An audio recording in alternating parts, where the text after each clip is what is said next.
লাতিন আমেরিকার দেশ মেক্সিকোর ফল অ্যাভোকাডো, থাইল্যান্ড ভিয়েতনামের ড্রাগন কিংবা চীনের মালবেরি, শীতপ্রধান দেশের স্ট্রবেরি, এসবই মিলছে বাংলাদেশে।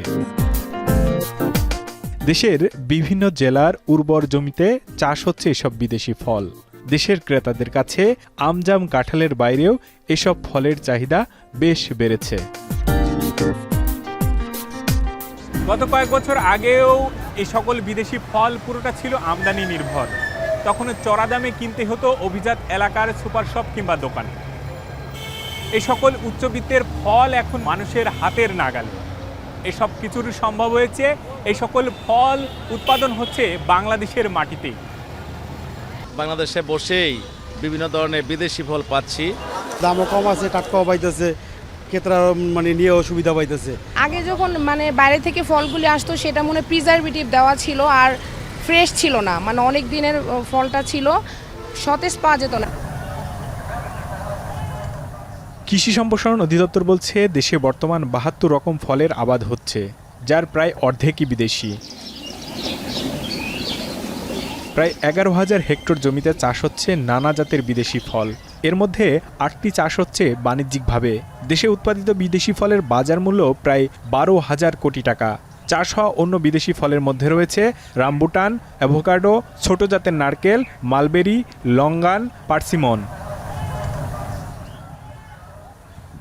দেশে বিদেশি ফলের চাষ বাড়িয়ে আমদানি নির্ভরতা কমাতে চায় সরকার। এতে করে বাঁচানো যাবে ডলার। চলতি বছরের জানুয়ারি থেকে জুনের মাঝামাঝি পর্যন্ত ৪,৮০০ কোটি টাকার বেশি মূল্যের বিদেশি ফল আমদানি হয়েছে, যার মধ্যে খেজুর, আঙ্গুর, কমলা, নাশপাতি ও আপেল।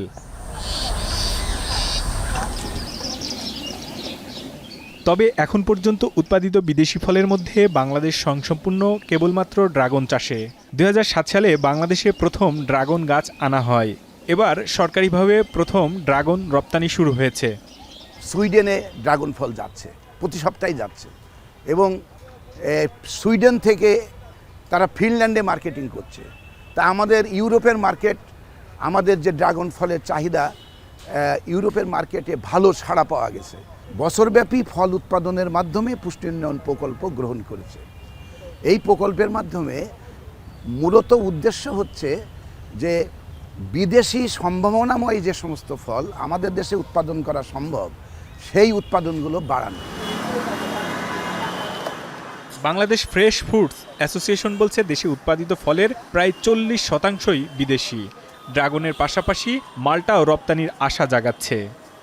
যেমন ড্রাগন ফল আমাদের 100% আমাদের আমদানি করতে হতো, এখন কিন্তু আমদানি হচ্ছে না, বরঞ্চ আমরা রপ্তানি চিন্তা করছি। রক মিলিয়ন, হানিডিও মিলন, এটা আমাদের বাংলাদেশে হতো না, আমাদের বাইরে থেকে ইম্পোর্ট করতে হতো, এখন আমাদের বাংলাদেশে হচ্ছে।